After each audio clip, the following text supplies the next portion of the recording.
You might know David Nino Rodriguez as the knockout artist with 36 wins in the ring, but his biggest fights happened outside of it.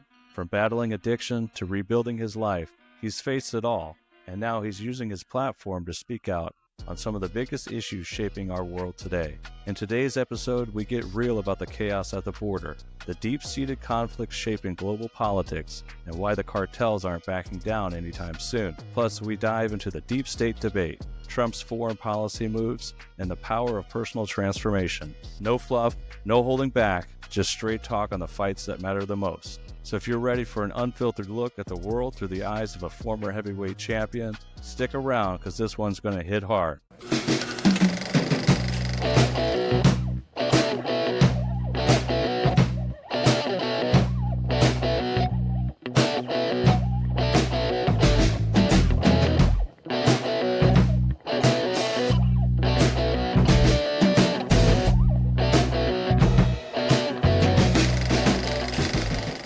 Our guest today is former professional heavyweight boxing champion.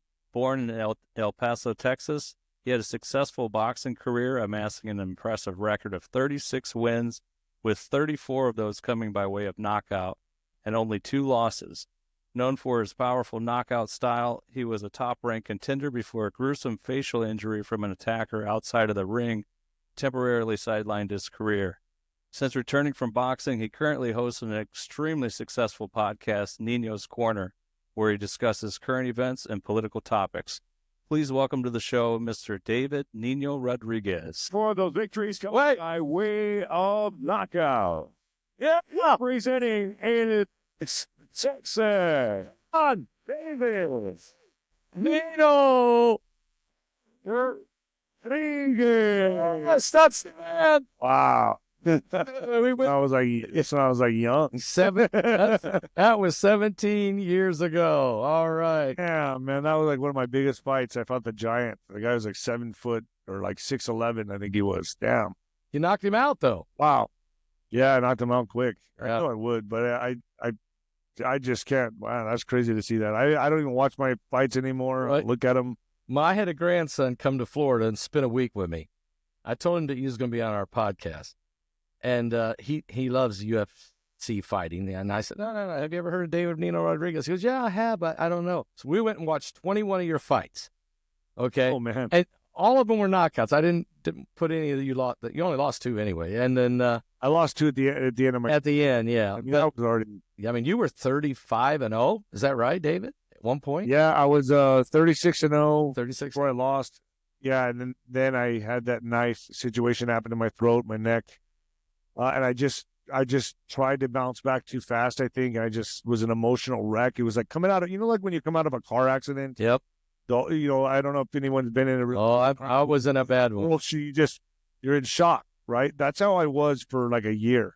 Yep. And I jumped into the ring too soon, I feel. And I just wasn't calm and stable and collected in my mind. I was really just wanting to like exercise those demons, and I just wasn't thinking in my fights, and I got caught, and I got knocked out. And so, you got to be when you're a professional athlete, much more so a gladiator or a professional fighter. You have to be very collected and cerebral. You can't be just an emotional head case. You can't be up there fighting out of anger, and that's what I was doing. So that's why I lost. But not taking anything away from these guys, but. I was at the end of my rope anyway. I was towards the end of my career. I was 35 years old, and I really lasted a lot longer than I wanted to in the sport. I really wanted to get out of there by the time I had plans to retire at 32, and I stayed all the way till I was 35 because I didn't accomplish what I wanted to, and Well, you were ranked 12th in the world. 5. You got the 5? Okay. Oh, wow. So you were trying to get a title shot, I take it. I mean, these guys, yeah, I was avoided like the plague because they couldn't figure me out because I was knocking everyone out so fast, and I had power in both hands. So they were like, man, he's just high risk, no reward. Yeah, they did. They were scared of you. Yep. Yeah, I wouldn't say it business, and I would say scared. These guys aren't really scared, Right. I wouldn't say scared. It's more like just why the risk and no reward, Yeah. So that is just the way it happened. And I don't have any regrets now. I had a great career. I had a great run at it, and I got to exercise a lot of demons from my childhood, and now I'm doing podcasting, which is a lot easier. It's a lot easier. Oh man, nobody's punching me right now. Not yet, although a lot of them want to. I mean,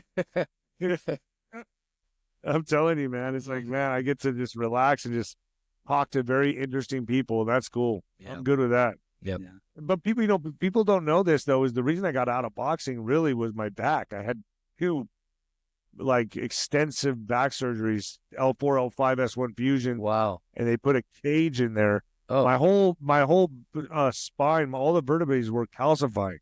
Yep. It was that bad. It was so bad. And so finally got that fixed, but I was never the same after that. I couldn't even if I wanted to come back and fight someone like a Jake Paul for like a quick payday or something, right. I couldn't do it. And I can't. And I'm too beat up. I'm very injured. Like everything in my body hurts. And my neck is chronic. My neck and my back and my neck have chronic pain. It's just terrible. Yeah. Yeah, I mean, especially a surgery like that with the fusion. I mean, your mobility and range of motion is probably extremely limited, especially when you're trying to get in there. And you were expected most of the time with your fights to knock somebody out. Not only knock them out, but knock them out first round, second round. Third round, then people are starting to get antsy, right? Hey, is he going to knock them out? And that was the unrealistic pressure on me, man. Is I was too good for my own. It was too good for my own good. Like I was knocking guys out that I should have went the distance with. That I was knocking them out so early, and then you just get this kind of puncher syndrome where you're not happy unless you're taking these guys out because you're doing that to everybody, and it just I had too many expectations on me, man. People are going to my fights just to not to see me win, but not to see a good fight, but just to see the knockout. And it was way too much on me, man. It was unrealistic pressure I was putting on myself. Like no matter how good the guy was that I was fighting, I had to knock him out. It was just I had to knock him out in order to prove who I was. And if I didn't knock him out, then they'll say, see, you fought all the bumps. You fought nothing but bumps. So I'd always have this mounting pressure every fight, more compounded on my, like this, just more compounded on me, every fight, more stress. And honestly, I'll be honest with you guys, I'm so glad I'm out of that sport, man. It was just it was like I had slave masters. It was like I was, or you could call them handlers, whatever you want to call them. It was brutal. It was brutal, man. Yeah. And David, I know that you've done quite a few different podcasts and different interviews, so I don't want to beat up the background of you too much, but I mean, our audience obviously wants to hear from a former heavyweight champion, right? So I'm trying not to give you too many of those questions, but I wanted to start out and hopefully you could walk us through your childhood as a border kid and your upbringing, kind of your family background, and tell us what actually got you started and got into boxing. Yeah, I'll just touch on that real quick. The most important thing about the border, man, is that you grow up. It's a different reality here, man. It's the whole country's one way, man. There's little differences here and there, but growing up on the border is another world. Meaning, by the time I was 13, 14 years old, I was already crossing the border.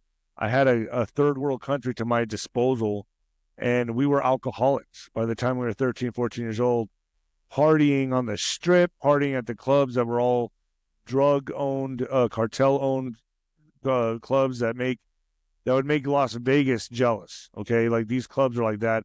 Then the whole strip, the bar scene, I mean, by the time you're 13, you're over there. They don't care. They don't ID you. You're there partying. You're getting in fights. You're getting thrown in jail as a kid. Wow. And it's just the way it was. It's the alcohol, drug culture here. And I thought it was normal. And I found out, like, when I hit 18 to 20, I mean, other kids weren't raised this way. And everyone here in El Paso sees it the same way. Everyone here in El Paso, even the kids in, like, San Diego, I don't know how it is now, but I know growing up in the border at that time, it was just, you just walked over the border and said American, and they didn't check you or nothing. It was pre 9/11, everything that's happening now. Right. It's just wasn't it was way different, man. And I really thought I thought in the 90s, early 2000s, I was like, oh man, it's always going to be like this. Why would it ever change? And now, as we all know, it's changed big time. I mean, it's a complete makeover, especially now that Trump's in. Can't even go there. I mean, unless you have all the correct documentation to come there and back. Right. But I mean, those days are long gone. Growing up that way, it was like the Wild West. And I used to tell my friends back then, "This is the Wild West, man." I mean, who lives like this? I mean, It's unbelievable. it was crazy. It's crazy, man. It's like a whole third world country at our disposal as children. We were children Yep. going there, getting arrested. I mean, what? Like in a third world country and getting in fights and running from gunshots but I mean, everybody in El Paso went there. I mean, every high school went there. I mean, you'd go after school and see, there's before social media, so you'd see flyers all over the parking lots, and you'd pick it up and say, party at Sarawak, be there tonight, and it'd be all this crazy artwork, and you'd show up, you'd cross the border and go there, and I would work deals with the club owners, and I'd get like $1 a head and make about $2,000 a weekend, and for a kid, that was amazing. And then it escalated. Yeah. I started stealing cars. I started running drugs. I started, and I started learning like the hubs, like the big hubs of where these drug shipments are taken to Phoenix, Albuquerque, they stop at Cruces. I mean, people don't know, like, Wow. they get kids to do this, and Yeah. so I was making money. I'd rip off a car in El Paso, bring it over the bridge. They'd strip it down and Yep.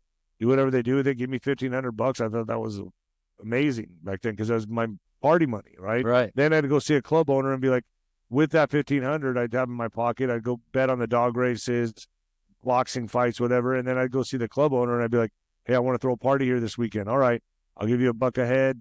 You bring in the people, I'll give you $1 a head. And they always gypped you, right? Yeah. But whatever. Yeah. But it is what it is. But that's the way we grew up here. So Wow. it's a different life, man. Well, how Way did you, different life. in the midst of that, in those teenage years, when did you enter into boxing then? I mean, what made the switch? Was this the culture you were living while fighting? I mean, Yeah. wow. It's self-destructive, man. Self-destructive. That's why I say, How'd you train? boxing. I mean, how'd you train? Yeah, I was juggling crazy extremes, man. And when Wow. you're young, you can do that. I was Yeah. partying like a rock star, and then I'd go into training camp and train like an athlete for 3 months. No alcohol, no women, nothing. Right. And then right when I was done, it was like I got let out of prison, and I'd go do whatever I wanted to do.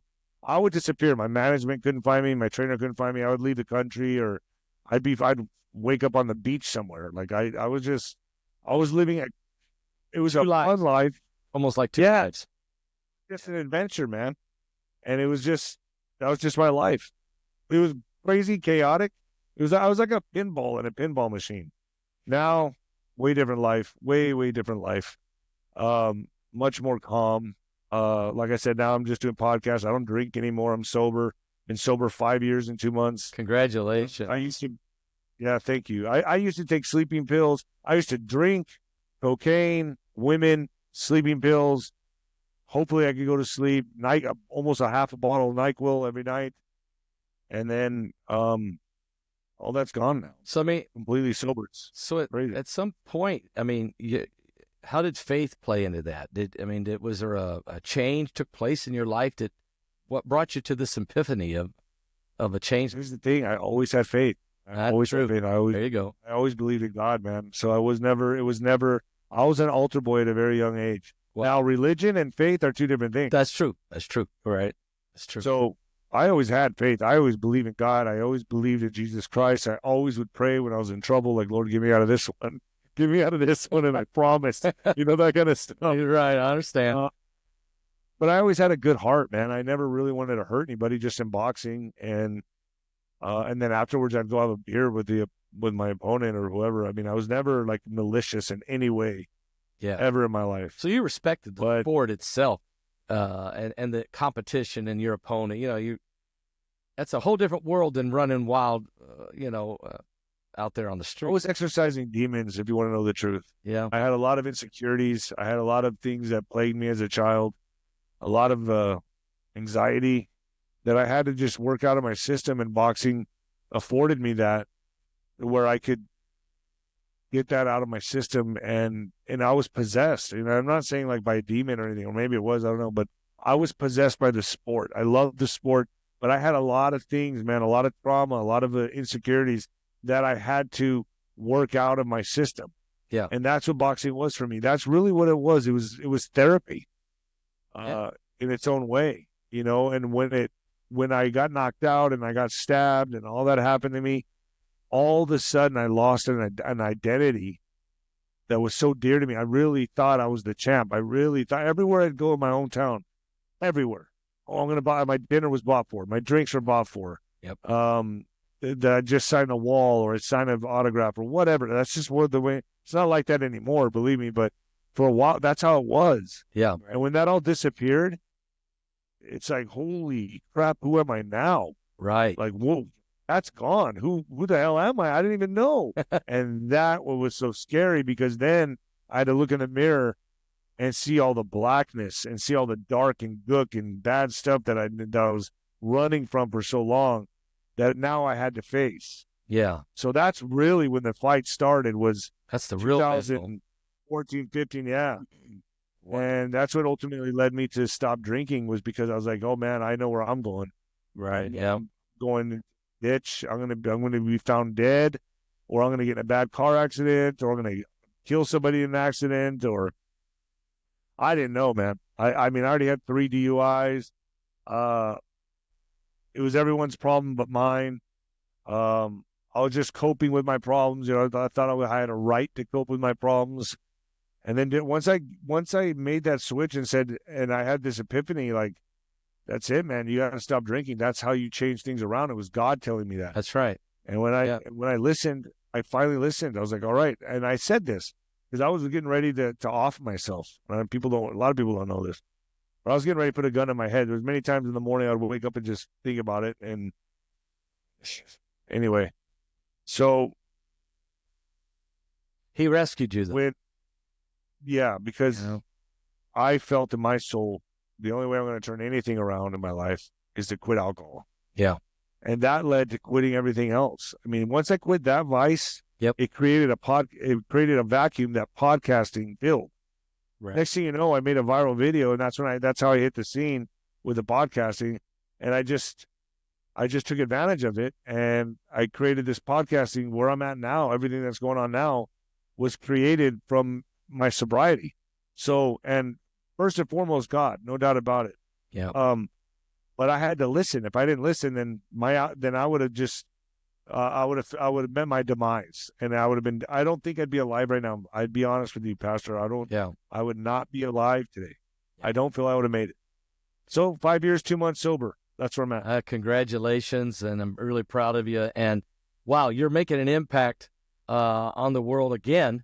This time with the podcast, you're throwing a heavy punch again. Your podcast is growing like crazy, and because you're keeping it real. I mean, I was telling Paul Jr. here, I said, hey, David keeps it real. I really love the way he's takes on every subject, not afraid to talk about the issues. And the border is one of the issues, and you're the man. I mean, you're right there, like you said. You've seen the border before.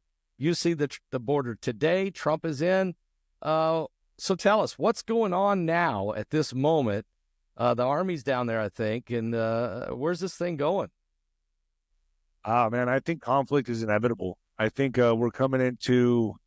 I think Claudia Sheinbaum by listening. Okay, you got to realize the cartels run the Mexican government. That's just the way it is. Claudia Sheinbaum was put in there because the cartels want her in there, right? And they're in bed with China and the globalist interest. So the fact that she's going along with Trump, I think, is just buying some time right now. If you really think about this, they're putting their military, the cartel military, up at the border. It's like asking the bank robbers to guard the bank. Yeah. It doesn't get any better than that. So of course she's going to say, oh, sure, no problem. And take her time to figure out the next plan. Now, I've heard that you got to understand the cartels have all kinds of different arteries and veins going into America. Their biggest consumer is America. Right. For that to just stop, that's going to be a big, big problem. These guys have way too much invested in not just fentanyl, human trafficking, and all that, but even with the Green New Electric deal and all these political policies, they have their tentacles into Arizona, Texas, all over the states of America, more so in some than others. They're not going to just say, okay, good game. That's the end of our livelihood. There ain't no way. There ain't no way. There's no way. No way. And so people need to understand, like, this is coming. Something's coming, because once they realize they're cornered and that it's their livelihood at stake, they have to fight back. Yeah. They have to do something. Now, I've heard behind the scenes that they're already in Mexico taking some of these guys down. I guess that would be our feds or people like that. But special ops. Also heard, right? Special. I don't know about the special ops yet. I've heard that that's coming. Yep. I've heard the special ops is coming because Trump basically, with having our military at the border, it's like, go ahead, test us, take a shot at us, give us a reason to go there. Right. So the military maybe on the Mexico side is kind of neutralizing that, so the cartels don't. Let's see, the military is controlled by the cartels, but right, same military can't fire the shot. But but I'm gonna say that it's only a matter of time. It's right now we've completely cut off their lifeline. How long do you common sense? How long do you guys think they're gonna go with not making money, making billions upon billions of dollars to nothing? It's just a drip. I'm telling you, man. 6 months would be eternity. At 6 months is eternity. Yeah, that's what I'm saying. So use your own common sense. I'm not saying anything that's outlandish or crazy. I'm just asking people, use your common sense. What do you think? Yep. They're going to have to do something. Yep. Or at the very least, what I think, I've kind of gamed this out because I talked to a lot of people here, man. At the very least, they're going to put as much mud on Trump's face as possible to make it look like it's his fault or like he's a destructive or tyrannical type president or dictator. They're gonna fund. Their money's gonna go into funding protests, riots, for illegal immigrant rights. They're gonna shoot up civilians, mass shootings. So false. They have no problem taking civilian lives, dude. I know. They have no problem doing that, dude. They were blowing up cars, shooting up schools. They would go to soccer games with kids and shoot all the children. That is crazy. They don't care. So at least I would think that would be one of the methods they use, some kind of guerrilla type cartel warfare to like make Trump look really bad to where people are demanding him to leave because they can't take the violence. I don't know. I mean, my mind's going in different directions with this, but I would bet something's going to happen. So you think something danger is coming. There's going to be a dangerous period. There's no other way around it. There's never not been. Yeah, that's true. That's true. It's just coming to the American side. It's coming to the U.S. side, is what you're saying. They're here. Yeah, they're already here. I think they're plotting. I know that a lot of them are getting taken down in real time right now, so that's probably upsetting a lot of things. Yeah. Or throwing a monkey wrench into their plans. But think about this, man. I mean, military-grade weaponry was brought here. Yep. They have that. China's here. Yep. I mean, you have it all, man. They're behind our gates. The Trojan horse was let in. So what are they waiting on? I would imagine the right time, but I don't know what the right time is. I don't know.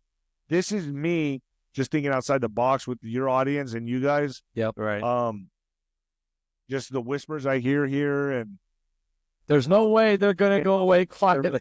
No way are they going away quietly. No, there ain't no way. Right. Dude, the Mexican people have so much pride. Yeah. You have no idea. I was a Mexican fighter. Yep. Go to our deathbed rather than lose. These people don't like to lose. They are like prideful people. I think I don't see how Claudia Sheinbaum makes it throughout the year.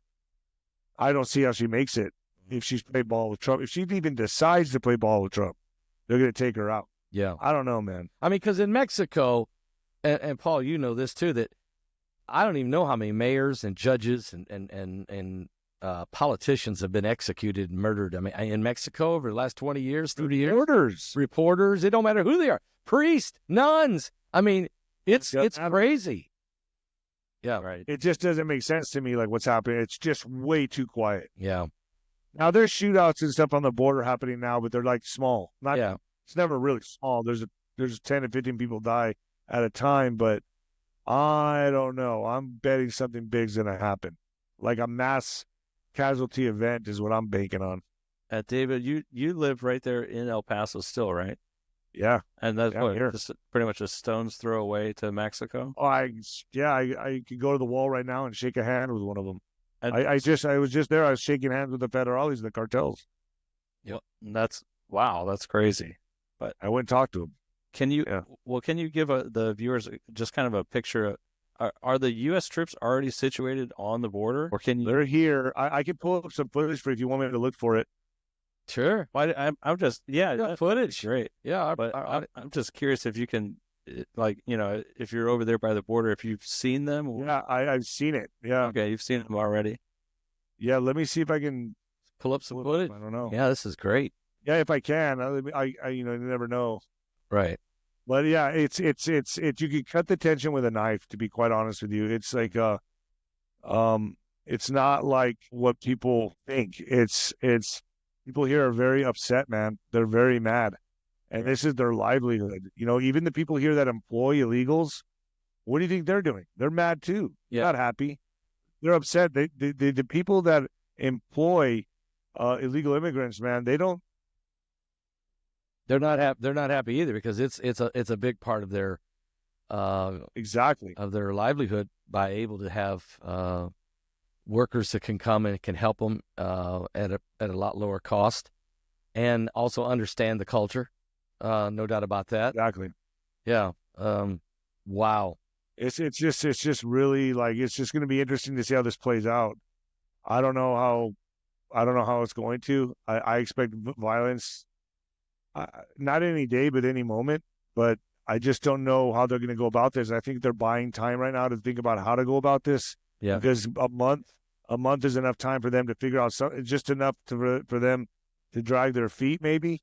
But I don't know. I'm baffled. I'm with you. They're probably analyzing a little bit. Would be analyze the type of hardware, the amount of troops, and to what level the United States Army would be willing to go, so that they can take a look and say, okay, what do we got? What is our capabilities? Do we really want to tangle with that? Or yeah, we can handle that. But your point is, they got to make the pressure, public opinion. They got to try to turn the public opinion against Trump. There's no other way around it. Right. They got to turn the tide somehow. That would be my move. Yep. That would be my move, because you got to realize there's not thousands of people here. There's millions. Yeah. Yeah. And Right. I don't know how I just don't. Yeah. I don't see it, man. I don't know how you do it. I really hope it doesn't turn into a bribery situation either, where the cartels essentially try to pay off our government, kind of keep them off their back. But that's also very likely as well. Very possible. That seems like an easy out scenario, right? As opposed to let's go to war with the cartels. No, that seems a little crazy. Yeah, it's crazy. I talked to a lot of people here. Their businesses are being affected. Like, they're like, dude, what do we do? Who are we going to hire? I mean, all that's here in El Paso is illegals. So now they're not even coming to work now. Oh, because they're afraid to be arrested. They're not even showing. Yeah. Oh, yeah. Yeah, they're scared they're going to be arrested, and they're not even coming to work. Crazy. Yeah, it's wild, man. I swear to you, So I have a little bit of a video here. I'm looking for. See if I can find it. Yeah, a little bit of it that I can share if you want me to. Yeah. Yeah, absolutely. Absolutely. I'll show you just like a little bit what it's like. Let me know if you guys can see this. Can you? Not yet. Yeah, here it's coming up. Is it coming? Yeah, here we go. Yeah, this is one of them. But okay, we can see it now. okay, this is just some of the Mexican border, but this is one video. I have different ones. There's no sound. There's no sound on that. I don't know if you want it. Oh, you want the sound right? Yeah. Sure. Hear it I now? was just waiting for everybody to get on, scoop, all this. Go ahead. Former DEA, You guys hear it? military task Yeah. force, dealt with a lot on the border. He even built the 10 cities on the border. And I think it's straight, right? Yeah. And so you guys are going to go and do a little ride along with us right now. We're going. I could also just play it in the background while we talk. Yeah, put in a background. The wall. So you're Is that better? Is that okay? Yeah, that's okay. So that's you, and you're going down to the border. You're driving, and so you're going to take us down to the border and let us see a little bit what's going on. Yeah, where I'm at right now is in this is Sunland Park, New Mexico. It's like 5 minutes from my house, and yeah, just so people can see it while we're talking, I guess. But I'm going down to the wall, and this is just the road leading to the wall where you're going to see it right now as I approach it, just what it looks like. But all I'm going to show is like what's happened, post election. And as I'm pulling up here, Yep. you see that big RV bus right there? Yep. To the left, that's where they were hauling the illegal immigrants. So right there, I'm like, what the hell is that doing there? So that, see how it's unmarked? Yeah, I do. Yeah. Oh, they're taking them Okay, back. so that's, They're taking them back. Is that what that is? yeah, no. No. They're still hauling them out. So I'm like, wow, it's ready for the crossings. So they're still not stopping. From what I can see, the buses are still there because those were there when they were shuttling them to all over America, right? They would take them to the airport in that, Yes. Right. and they would fly out wherever they wanted. They would literally come from right here where I'm showing you to that bus, and there's buses all over the place. Go to the airport and fly out to whatever city they want. wherever they want to go with credit cards, debit cards, and they get put up in hotels. Yep. Wow. So I'm showing you firsthand right here. Yep. So here's the wall. Yep. As we're pulling in. So there's like a news team there or whatever. And you guys can ask me whatever you want, but I'm just let this play in the background. It's pretty amazing that you're able to just drive up there right now. And I don't know when you filmed this. Was this since Trump was A couple of weeks ago. okay? So This was after he got inaugurated. yep. So the process that was just starting, they were still trafficking people or doing whatever they had to do with drugs, as the Americans were trying to get in position, moving troops down. Did you see a change in the attitude of the Border Patrol? I mean, it was a whole different game, isn't it? Because the numbers, Yeah, I mean the they numbers seem of people, more positive. Like, yeah. go ahead. I mean, the numbers of people coming into the country has drastically fallen since Trump was inaugurated. And the border guys seem to be more happier, more content with the direction they're getting. A bit. You got to remember, like, there's tension. So this is before the Mexican military was allowed up to the border wall. Okay. They would be on their side, but they were already starting to disperse a little bit of their federal military around this area. You'll see right here. I'm going to approach one of them. And this vehicle that's approaching me right now is Border Patrol. I didn't know who it was. I got a little nervous. I was like, uh-oh. Yeah. So I'm confused. I think it's a little bit crazy that you're actually able to be on that road, that access road. Yeah, I am too. no, it'd be crazy, right? Yeah. I know when I lived in San Diego, I forgot San Ysidro down there. There was like a mall that was like the last exit before you got to Mexico. Before Tijuana. Yeah, I think it's Tijuana right Yeah. at the borders.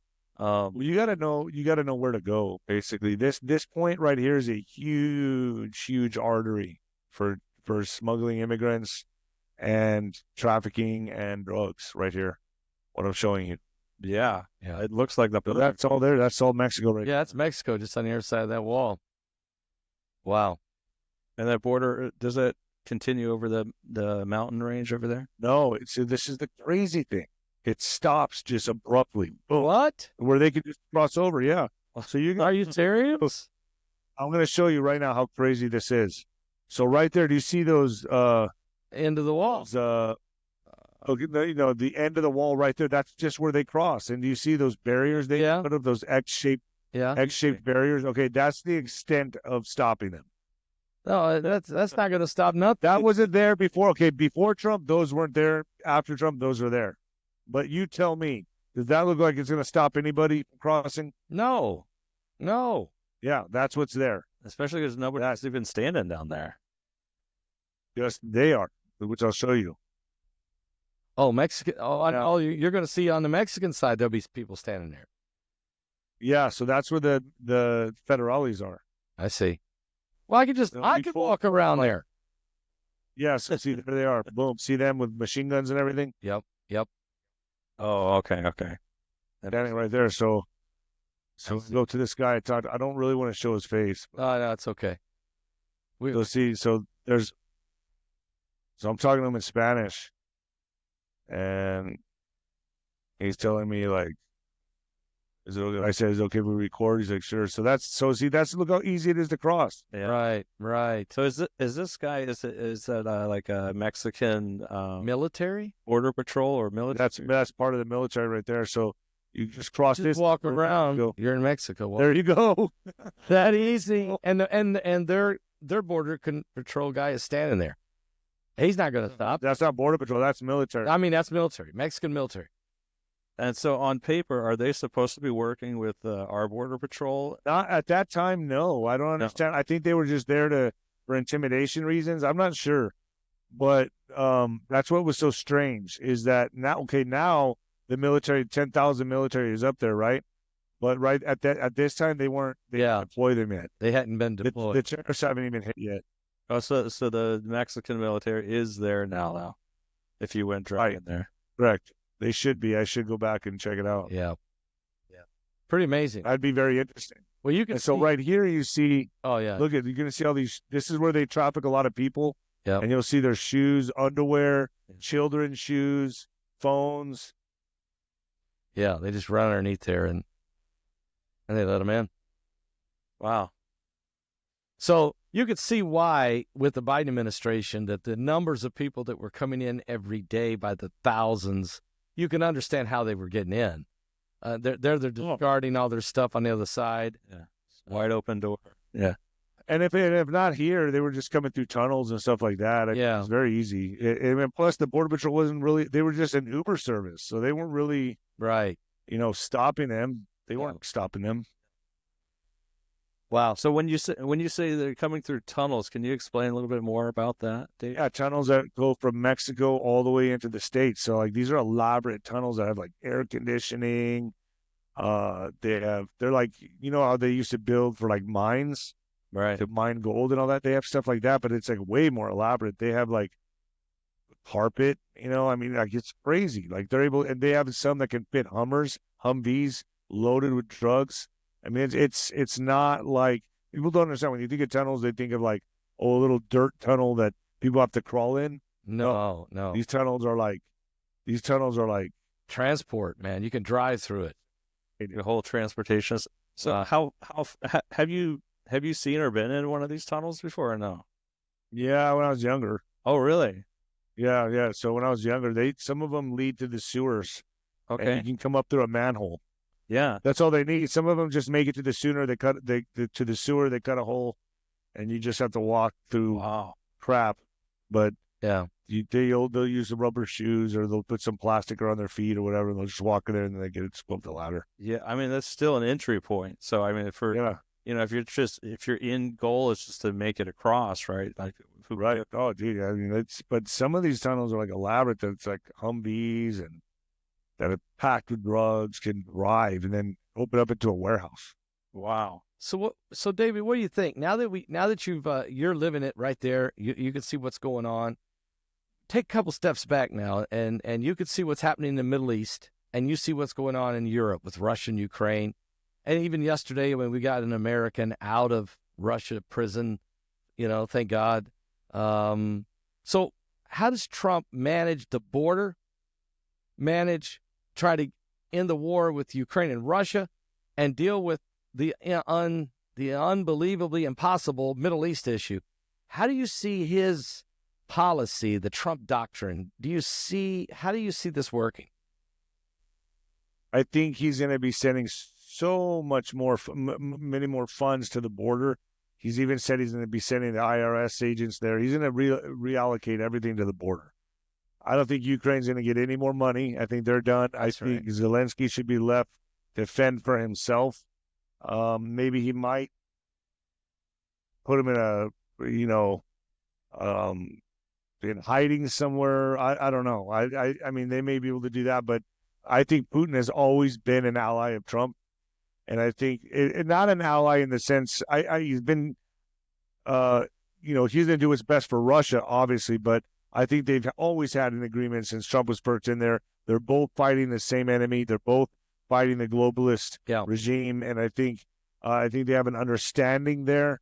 And I think that Ukraine is obviously was used as a money laundering system. They had biolabs there. Yeah, there's a lot of nefarious stuff happening in Ukraine, and I think now that they're done with, it's a whole new game. Now with Israel, I'm a little bit confused, but I think he's upsetting the Israel plan as well. I think by him saying that he's going to, immigrate all the refugees into surrounding areas, surrounding countries, that's a problem for Bibi, because the fact that Trump's going to relocate them, because there's nothing there for them anymore except rubble. So this to me is like a chess move in the right direction to relocate these people and let them have their lives, because they have nothing in Gaza anyway. It's just a prison.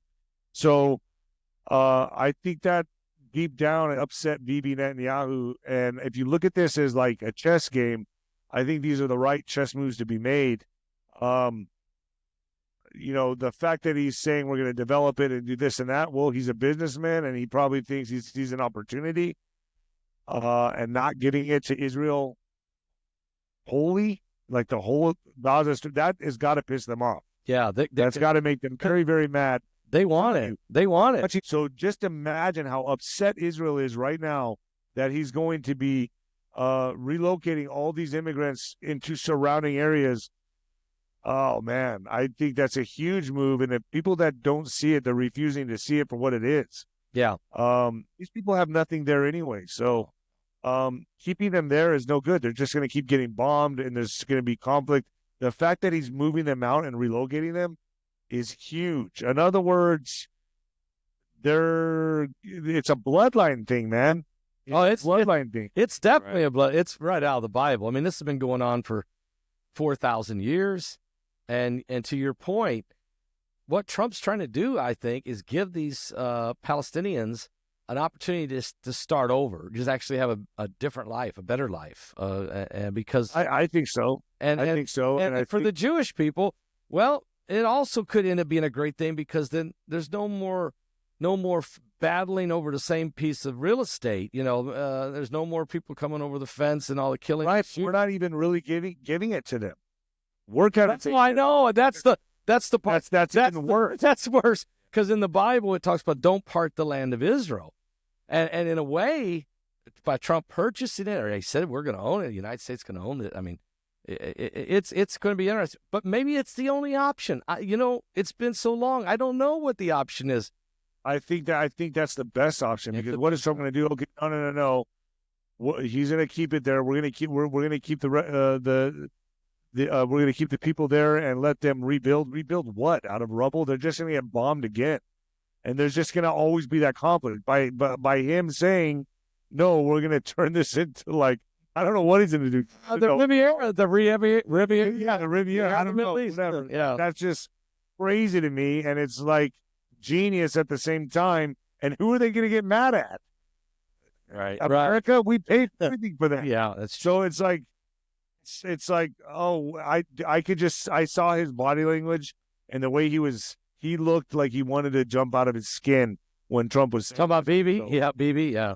I just find it interesting. I don't know. So a lot of people are upset about it, but I see it in a different kind of, I see it in a different perspective with a different lens, kind of like an aerial view. Like, no, this is actually a genius move. It's going to be. Go ahead. Strategically speaking, yeah, it is a genius move. But I mean, yeah, it's ballsy. It's extremely ballsy, and I don't think anybody would even mention. Nobody would have mentioned it. Brought that up off the cuff too. Oh, because what are they going to do now? Nothing. We pay their bill. We pay everything for them. What are they going to do now? They can't do anything. And the fact that we're going to take it over and build whatever you said, a retreat, a resort. I don't. The Riviera of the Middle East. The Riviera. The Vegas Strip. Yeah, I mean, I don't even know what that means. The Gaza Is that Strip, like resorts.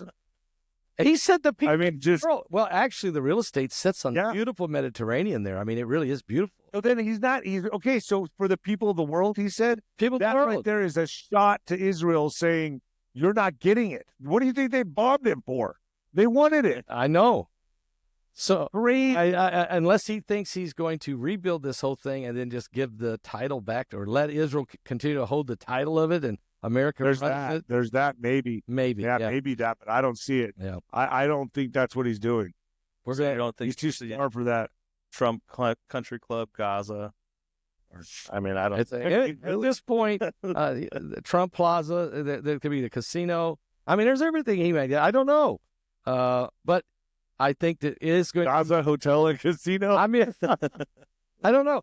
I've made 11 trips to Israel, and spent a lot of time and have friends among Orthodox Jews, among Muslims, Christians, everybody. What I found out, David, is people are just people. They really just want to live. They have families. This thing here, though, is a spiritual thing. You got the Temple Mount. Everybody wants it. The three religions of the apocalypse are all converging there.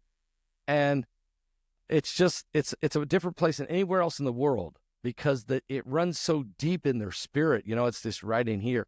But maybe we can have a period of peace, or a period of calm. I think they say it's going to take 15 years to do this plan, which means Trump probably won't be in The office. fact that the people are being allowed to live and be moved out of there is huge to me. I think yeah. So there may be some really. They were like in a prison system anyway. I mean, Gaza looked like a prison, an open prison. And Hamas was taking all the money. Yeah, and Hamas, money was There we go. there. They took it from. Saving their lives. Yeah, so just crazy. Wow. Well, anyway, I think Part that of it. okay. Ask you, we got to go this, Paul. We have to ask him about Doge. I mean, what Doge? They're finding money everywhere, going everywhere, David. I mean, Elon Musk, the Democrats are screaming, they're yelling, they're yelling at the sky. I mean, it's really getting ugly. Yeah.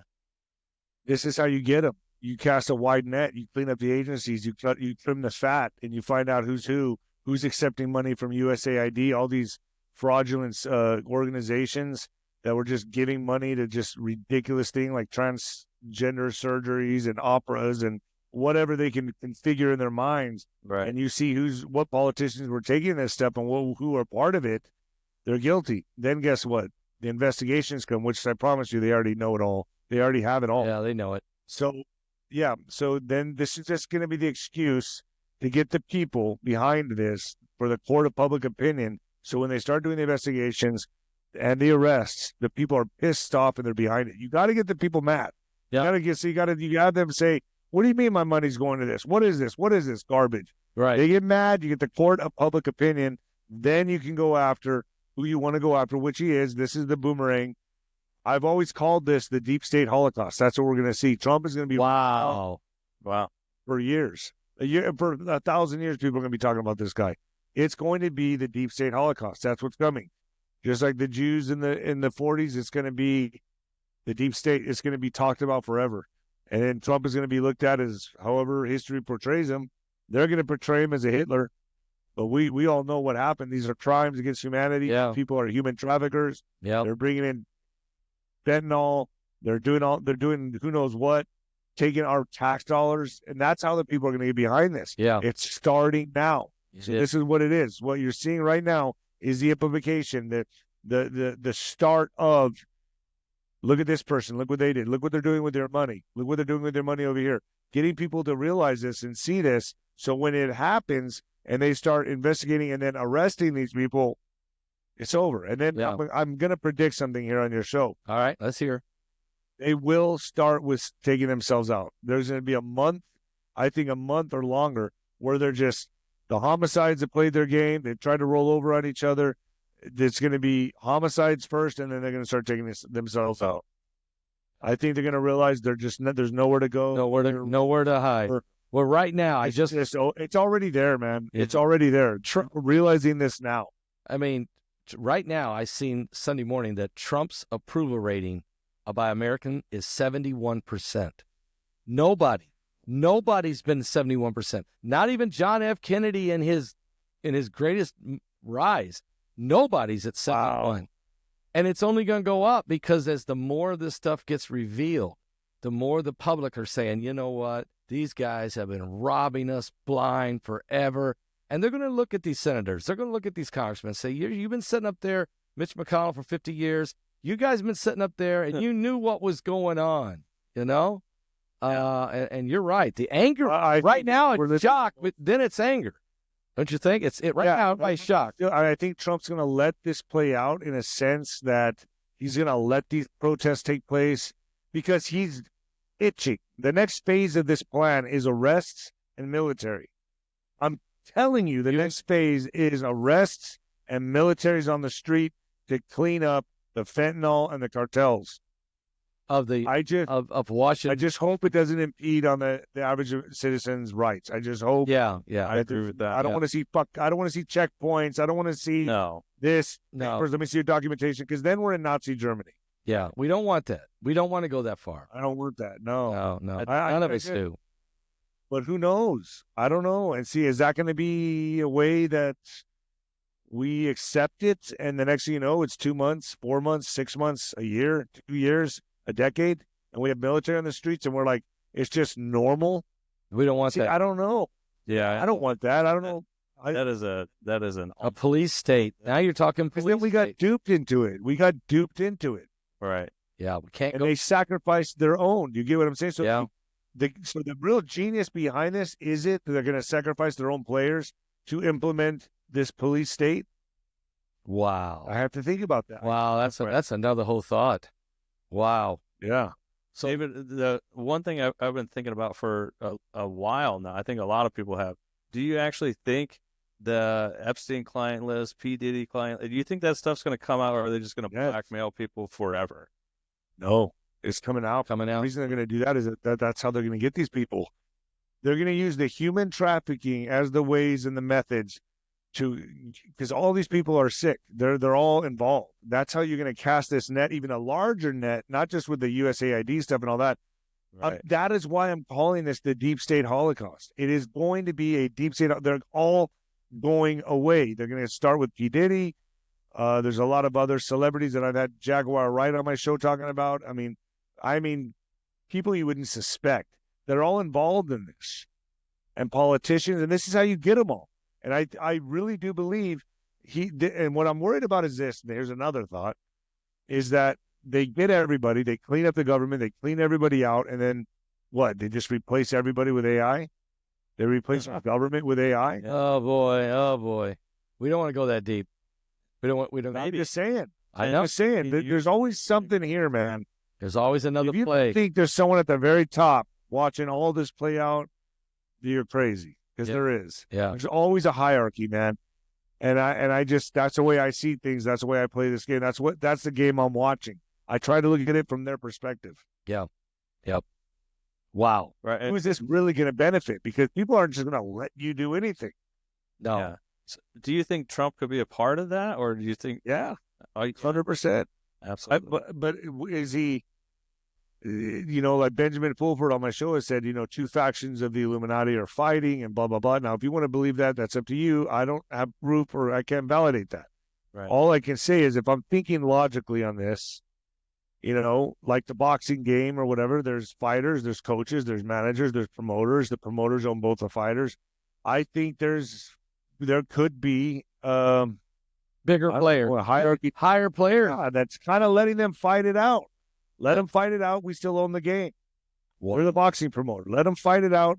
Whoever wins, it doesn't matter. We're getting our way anyway. Either they accept it forcefully, or they accept it with open arms. But they own both sides they own both teams. Yeah. You know what I'm saying? Oh yeah. In other words, the 13. They go with the Democrats and the deep state or Trump. The people they probably are now like, let them go with Trump because people are going to cheer this. We rather them accept it and cheer it than being forced upon, because that's just more trouble for us. Well, it's funny. Let them accept it and cheer it. To that point, you've got Zuckerberg, Bezos, Cook, Musk. Everybody's swung over to Trump's camp. I mean, these guys just flipped I don't even know how they flipped like that. Yeah, I mean, Elon, I mean, I've been told Elon is DARPA funded for the longest time. Well, All of a sudden, he's SpaceX. He's the guy going up to. He could just and they're all space. There you go. We're gonna go to Mars, and the rockets are called dragons. I mean, there's so much symbology here. and I mean, okay, whatever. Do I like Elon? He looks like he's a very likable guy. Yeah. Would I rather AI be in the hands of someone I like Elon, than someone like Klaus Schwab and all these Lord, no, pedophiles and sickos? Yeah. I mean, is it just are we getting duped? Just raising the question. Your question is there higher level players who are still pulling the strings? Both hands up there. Right. Yeah, I know. And this is the desired look. Without Hitler, you wouldn't have the state of Israel. No, that's true. That is absolutely true. Right. So was Hitler a concoction? Was he manufactured to create this? I'm just saying, man, it just seems like this is all script to me. Yeah. Well, obviously, by someone that's very, very intelligent at the very top. Well, if we look at it doesn't even have to be human, okay? That's where I was going to go. I think we're dealing with now. We've entered into the spiritual level of you are dealing with Lucifer, and you are dealing with Jesus Christ, and that's where the real battle for humanity is at. That's really where it's at. And then we're the players. 100%. We're the boxers. You're 35-0, right. But you're still down here fighting, okay? But I also knew I was never going to leave it to the judges because I see the promoter did. You said, I can't leave it to the judges because they may go against me. I just knock this guy out. I know I'm the winner. I think that's what gives me this perspective is just being in that sport for so long. Oh, man, that's unbelievable. Well, hey, I'm just excited about what you're doing. Your testimony is great. You know, your story of, you know, how you grew up on the street, basically, you know, and what you dealt with, and still how you still rose successfully in the midst of your own demons, you know, and you always had faith, and someone was always looking out for you. That was the Lord himself. And then your day came, your moment came, your eyes opened, and you said, hey, look, I can't keep going down this path. I mean, I got to turn this thing around. But you had to make that decision. I don't have any more hall passes, man. You didn't. You were out. You were out. I used them all up. This is not. Yeah. I don't have any more get out of jail cards, man. Yeah. Used them all up. You know, when this happened to me, like I died twice, I flatlined twice. I was like, I don't have any more. Yeah. How many chances can I get? Right. And why would I want to keep pushing the envelope and testing God? So I was like, he's not, you know, I don't want to see him and say I was a waste. I'm sorry. Yeah. Oh, you may have to go back and do it again. Or like, I don't know what's after this, but you didn't want to face him with that record. I know, man. I at least want to like, okay, pull the reins in and like, and we all, and David, be honest with you, every person watching. I had my fun. Everybody. It wasn't even fun in the end. Everybody comes to the same moment. We come in different ways. We have different paths in our lives, but we all come to this exact same moment you did. Where we say, hey, look, I can do better. There's a different way. I got to approach this differently. God is still on my side. He's trained. He's given me every wake-up call there is. But the person has to make that decision. And once they do, all of a sudden things start to turn around. Not easy, though, was it? You've been 5 years. It's not easy, but you've done it.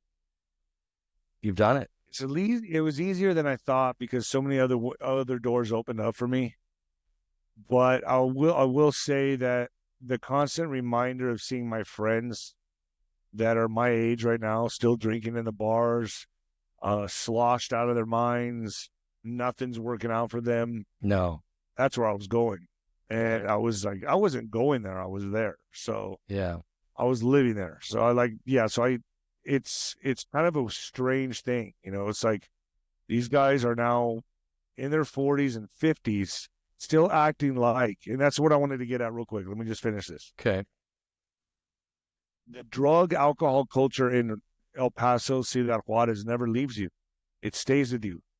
And so these guys are stuck in that time period at 45, 50 years old, 55 years old, still going to the bar, still acting like they're like, and the only thing that happens is death or prison. And that's all that's happened to all my friends. I know in 1 year, in 2004, I lost 9 friends due to the drug cartel wars, 9 friends in 1 year. And in these last 4 years, I've lost, in the last 3 years, I've lost 2 years, 4 friends from alcohol and drug abuse. that died that were my age now, their body cirrhosis or whatever, a bad pill or bad batch, whatever, they're dead. And then the friends I have still going, I'm like, Yeah. They got, if they don't, it's just the culture here. It's the culture here. It's the party culture that we were in since 13, 14, 15 years old. And it stays with you. It imprints with you the rest of your life. And that's why it really is a miracle that I was able to pull out of this and change my life, because if I didn't have the awareness and the belief in God, I could have never done it. That's all I'm going to say. but you said it all right there. You said it all. David, I appreciate you coming on, being with us. I really do. I mean, that's what I love about you. Yeah, you're just absolutely raw honesty. No, Right. no facade, you know, and your show is great. And we want you to just we pray that you have great success. It's really messy. I'm trying. I just feel like if I polish it too much, it won't be me. No. So I just got to keep it messy. Like, we had so many technical difficulties today. Like, I got booted off twice. I thought I got kicked off. I mean, everything was just a mess, but that's just day in the life. Just the way it is. Yeah. And so, David, I just want to ask, we'll let you go here, but do you have first of all, where can our audience find you if they want to know more about you and a little bit more of your backstory as well? Nino's Corner everywhere, really. Nino's Corner on Telegram, Nino's Corner on YouTube, Nino Boxer on X, and then right behind me, Nino's Corner.tv is where I keep all the fringe, cutting-edge content, like intel. Like, I got people from 3-letter agencies coming on, blowing the whistle, people that talk about all kinds of different subjects, the operation that Trump is in right now. It's really cutting-edge stuff. And then also, is there any upcoming projects you're working on right now, or you kind of have that you're thinking? Yeah, I'm going to start doing a in-person podcast once a month. Okay. Okay, this is going to be, so it's going to be with so this is going to be in person, and I'm going to have it's at a Havana cigar lounge where I smoke a cigar with my guests. Cool. We just talk, and it's in person, and we're going to do this once a month. So I'm working on this.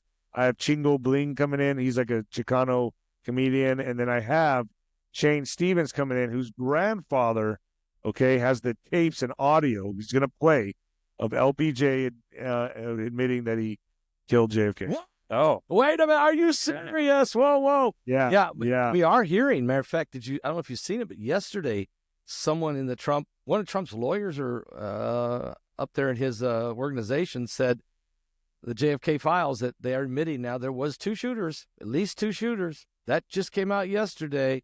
So you're saying the LGBT, he may have he was in on the LBJ. This guy, Alex Jones, he already aired it out. It's already out there, but he's going to come live on my podcast to talk about it. It's already out there. All right. So he has the audio files. He's got to play it. Grandfather. Yeah. His grandfather was best friends with LBJ. His grandfather was a multimillionaire, I guess, oil guy or something in Texas. Yep. Very close to LBJ, talking about it like nonchalant in this audio. Wow. Crazy. Wow. Actually hear the admittance. Yeah. Like, that's crazy. Yeah. Yeah. So, and what network will that be on? What's that going to be on? That'll be on Nino's Corner. Nino's Corner. I'll put Nino's Corner on YouTube, and it'll also be on Nino's Corner.tv, the B-roll, like the stuff that happens behind the scenes. I'm going to have we're going to be watching Lucha Libre wrestling at the same time. So it's perfect. Like Mexican wrestlers. Wrestlers. Like, yeah. You know, with the masks. Yeah. Like, Like what stuff like you'll be smoking, and you're going to be smoking a cigar. They're going to be It's going to be insane. It's going to be like, people are going to be like, what am I watching? That's what people want. That's what they want. Yeah. That's what they want, David. Well, David, thank you so much for being with us, man. We really appreciate you taking the time out. I know you're busy. It's always a pleasure, man. Anytime, Pastor, I also want you on my show. So, love. I guess, let's coordinate that. We'll coordinate. I'll let my son help set it up with you and coordinate it, and I'll love to come on. I enjoy it greatly. Absolutely. Thank you, David. Okay. Appreciate it. All right. You got it. Paul. Thank you, everybody, for joining us today on the Paul Begley Podcast. New episodes will be released every Tuesday on all major podcast streaming platforms. For a video recording of this episode, you can watch and subscribe on our YouTube channel at Paul Begley Podcast. Hey guys, we want you to connect with us. Follow us on X and Twitter at Paul Begley Pod. We'd love to hear your questions you want us to answer on the show. For additional Paul Begley content, go to our website at paulbegleyprophecy.org. If you've thought about it, We'll talk about it. Paul Begley Podcast.